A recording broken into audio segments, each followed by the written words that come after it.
नमस्कार दोस्तों, एक बार फिर से पुनः स्वागत है हमारे यूट्यूब चैनल सच्ची कहानी में। आज की जो कहानी, आज का जो प्रसंग हम आप लोगों को ये बताने के लिए जा रहे हैं, जिससे आपको एक नई सीख देकर के जाएगा।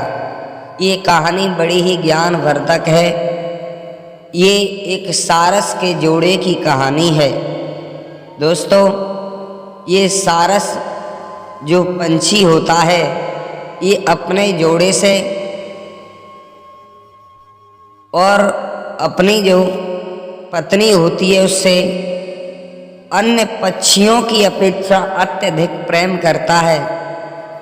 दोस्तों, सारस के जीवन की कुछ विशेषताएं होती हैं कि ये एक ऐसा पंछी है कि ये जीवन में एक ही बार जोड़ा बनाता है, अर्थात इसका जोड़ा किसी कारणवश बिछड़ जाता है या दूसरा पंछी मर जाता है साथ वाला, तो ये सारा जीवन अकेले ही गुजार देता है, लेकिन ये दूसरा जोड़ा नहीं बनाता जीवन में। दोस्तों, आइए आपका कीमती समय न नष्ट करते हुए सीधे कहानी में गौर करते हैं। दोस्तों, आपसे अनुरोध है कि अभी तक आपने हमारा चैनल सब्सक्राइब नहीं किया है तो सबसे पहले हमारे चैनल को सब्सक्राइब कर लें और बेल आइकन घंटी को अवश्य दबाएं, ताकि हमारी वीडियो की नोटिफिकेशन सबसे पहले आपके पास पहुंचती रहे। दोस्तों, एक निवेदन है, वीडियो को पूरा देखें, क्योंकि अधूरी कहानी और अधूरा ज्ञान कभी किसी को न तो देना चाहिए और न किसी से लेना चाहिए। अगर ऐसा लोग ये करते हैं तो उनका फल प्राप्त नहीं होता। दोस्तों, आइए जिस कहानी को हम लेकर के चल रहे हैं उस कहानी में कि एक तालाब के किनारे एक सारस का जोड़ा रहा करता था। सारस बड़ा चतुर और गुणवान था, लेकिन उसकी पत्नी भोली भाली और सीधे स्वभाव की थी। इससे सारस को थोड़ा दुख महसूस करना पड़ता था। दोस्तों, सारस रोज एक नई जगह को दाना चुगने के लिए खोजता, लेकिन सारस की पत्नी उस जगह का भेद अन्य पंछियों को बता देती थी, और जब अन्य पंछी वहाँ पर पहुँच जाते थे तो सारस के जोड़े को वहाँ से भागना पड़ता था। सारस अपनी पत्नी को खूब समझाता कि भद्रे, मैं इतनी मेहनत से नई नई जगह खोजता हूँ, तुम उस जगह का भेद अन्य जात के पंछियों को बता देती हो और वो अपनी धाक बना लेते, फिर वहाँ हमारा ठिकाना नहीं लगने देते। सारस अपनी पत्नी से बोला है, भद्रे, अगर आप ऐसा ही करती गई तो आगे वो दिन हमारे लिए आएंगे जो हम दाने दाने के लिए भटक जाएंगे। सारस अपनी पत्नी को समझाता है तो पत्नी कुछ देर, यानी सारस की जो पत्नी थी वो कुछ देर तो चुप रहती है, फिर सबको बता देती है। धीरे धीरे वो समय आ गया जिस समय का सारस को डर था। आज जहाँ भी सारस जाता है पंछी उसका ठिकाना नहीं लगने देते। आज सारस भूख से व्याकुल होकर के दाने दाने के लिए दोनों प्राणी भटकने लगे।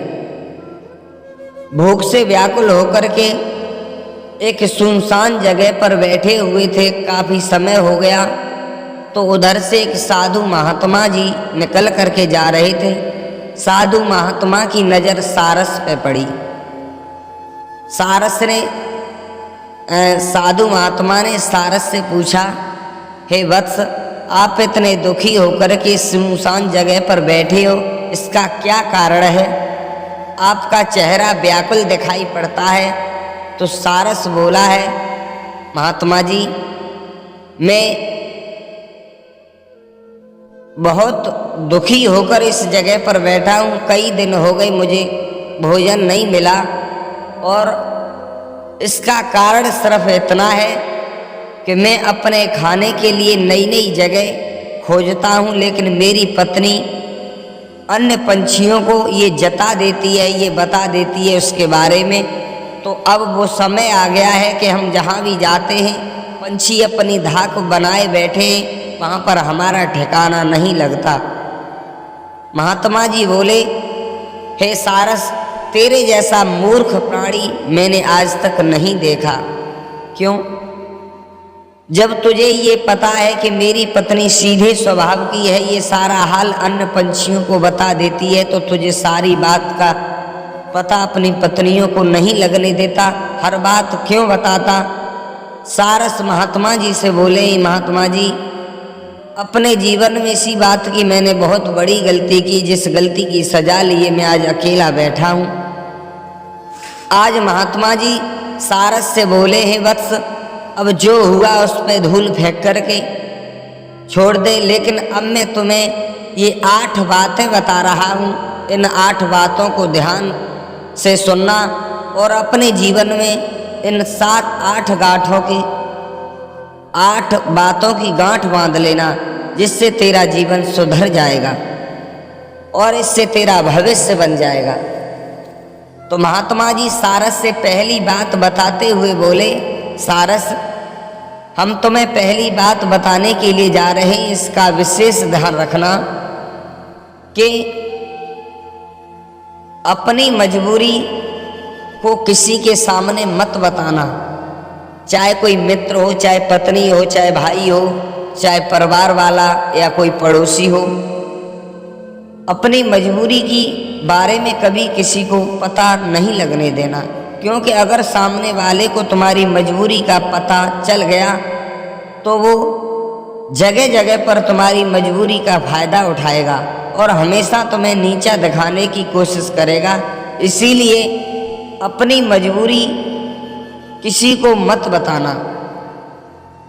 दोस्तों, महात्मा जी सारस को दूसरी बात बताते हुए बोले हैं कि हे सारस, तुम हमारी दूसरी बात पर विशेष गौर देना। तुम्हें हम दूसरी बात बताने के लिए जा रहा हूँ, बहुत ही खास और बहुत ही महत्वपूर्ण है। इस बात को हमेशा अपने जीवन में याद रखना। साधु महाराज बोले हैं कि अपने जीवन की गलती और अपने जीवन की रणनीति कभी किसी को भूलकर भी मत बताना।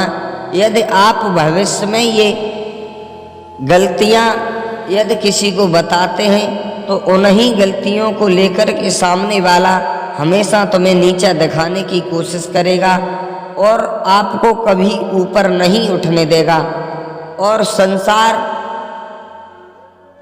में कभी तुम चैन से नहीं रह पाओगे। हो सकता है वो आपके बने काम बिगाड़ दे, हो सके तो अपने भविष्य की गलती कभी किसी को मत बताना, वरना तुम्हें पराजय का सामना करना पड़ेगा। अगर उसने आपकी रणनीति के बारे में पता चल गया तो आगे तुम्हें जीतने नहीं देगा, क्योंकि तुमसे ज़्यादा रणनीति वो सीख जाएगा। दोस्तों, महात्मा जी तीसरी बात बताते हुए सारस से बोले, हे सारस, हम तुम्हें तीसरी बात बताने के लिए जा रहे हैं, इसे ध्यान से सुनना कि अपने घर की बात कभी किसी दूसरे पड़ोसी को या सामने वाले को कभी मत अवगत कराना। यदि वो तुम्हारे घर की बात जान लेगा तो हमेशा समाज को तुम्हें नीचा दिखाने की कोशिश करेगा। समाज में अगर तुम जाओगे तो समाज में तुम्हें ऊपर बोलने लायक नहीं छोड़ेगा। वो तुम्हारी मान प्रतिष्ठा के ऊपर हमेशा उंगली उठाता रहेगा।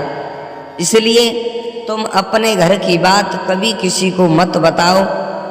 पति पत्नी में या पिता पुत्र में या भाई भाई में जो भी झगड़ा हो, वो अपने घर की बात किसी को मत बताना। ये महात्मा जी सारस से बोले हैं। और अगर तुमने ऐसा कर दिया तो समाज में कभी ऊंचा बोल नहीं पाओगे। सामने वाला हर वक्त तुम्हें कहता रहेगा कोई बात के ऊपर अरे तुम क्या दूध के धुले हो, तुम्हारे घर ये सब क्या होता नहीं है, इसलिए आगे तुम ये बात बोल नहीं पाओगे। दोस्तों, चौथी बात महात्मा जी उस सारस को बताने के लिए जा रहे थे। सारस, इस हमारी चौथी बात पर विशेष ध्यान देना कि अपनी कमाई का जरिया कभी किसी को मत बताना। जहाँ से तुम अपनी कमाई करके अपना जीवन यापन कर रहे हो, अपनी कमाई का जरिया कभी किसी को मत बताना, चाहे कितना भी सगा क्यों न हो। अगर तुमने अपनी कमाई का जरिया यदि किसी को बता दिया तो तुम्हारी आमदनी में व्यवधान आ सकता है। इसलिए साधु महाराज कहते हैं कि अपनी कमाई का जरिया कभी किसी दूसरे को मत बताना। अगर तुमने ऐसा कर दिया तो तुम्हें हमेशा कष्टों का सामना करना पड़ेगा। दोस्तों, साधु महाराज पांचवी बात उस सारस को बताते हुए बोले हैं कि हे सारस, हम तुम्हें पांचवी बात बताने के लिए जा रहे हैं कि अपनी कमजोरी और अपनी ताकत का अंदाजा कभी किसी को मत लगने देना। अगर तुमने अपनी कमजोरी और ताकत के बारे में अगर सामने वाले को पता चल गया तो वो तुम्हारा सही मौके पर समय समय पर फायदा उठाएगा, आपको कष्ट देगा, परेशानी देगा। दोस्तों, साधु महाराज बोले हैं अगर तुमने उसे अपनी ताकत का अंदाज बता दिया तो वो तुमसे बड़ा शक्तिशाली बनकर तुमसे ही युद्ध करने के लिए तैयार हो जाएगा और आपको अनेक कष्ट देखने के लिए मिलेंगे। इसलिए अपनी ताकत और अपनी कमजोरी का अंदाज कभी किसी को मत लगने देना। साधु महाराज सारस से बोले, अब हमारी छठवीं बात यह है कि सारस, कभी किसी को अपने मित्र और अपने शत्रु के बारे में नहीं बताना चाहिए।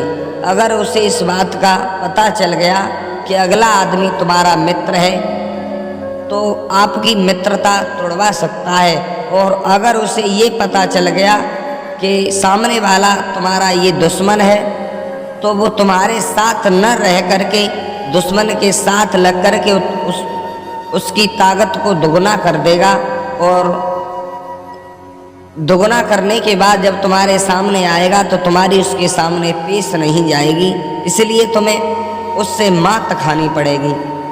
तो साधु महाराज बोले हैं सारस, इस बात का जीवन में विशेष ध्यान रखना। सातवीं बात बताते हुए बोले हैं महात्मा जी, हे सारस, इस बात का ध्यान रखना कि जो अपने हाथों से किया हुआ दान कभी किसी के सामने मत बताना। कभी किसी को पता नहीं लगने पाए कि तुमने क्या दान किया है। और ये विद्वान ये बताते हैं कि दान करते समय दाहिने हाथ से अगर दान किया है तो बाएं हाथ को भी पता नहीं लगना चाहिए कि दाहिने हाथ ने क्या दान किया है। दान हमेशा गुप्त दान ही किया जाता है, दान किसी को बता करके नहीं किया जाता। ये बड़े समझने की बात है। साधु महाराज आठवीं बात बताते हुए बोले हैं कि हे वत्स, ये आठवीं बात पर आप विशेष गौर देना। ये बात बड़ी ज्ञानवर्धक और सीख दे करके जाएगी और ये जीवन में काम आएगी कि जीवन में जहाँ तक याद रहे हमारी बातों का सारस, तो मतलबी लोगों से दूर रहना। ये लोग अपने स्वार्थ के लिए तुम्हें यूज करेंगे और मतलब निकलने के बाद, स्वार्थ निकलने के बाद तुम्हें भगा देंगे।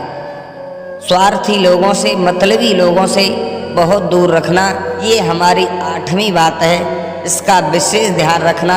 साधु महाराज सारस को ये 8 बातों का ज्ञान कराते हैं, बेटा इन बातों को अपने भविष्य में अमल करना, कभी जीवन में संकट नहीं आएगा।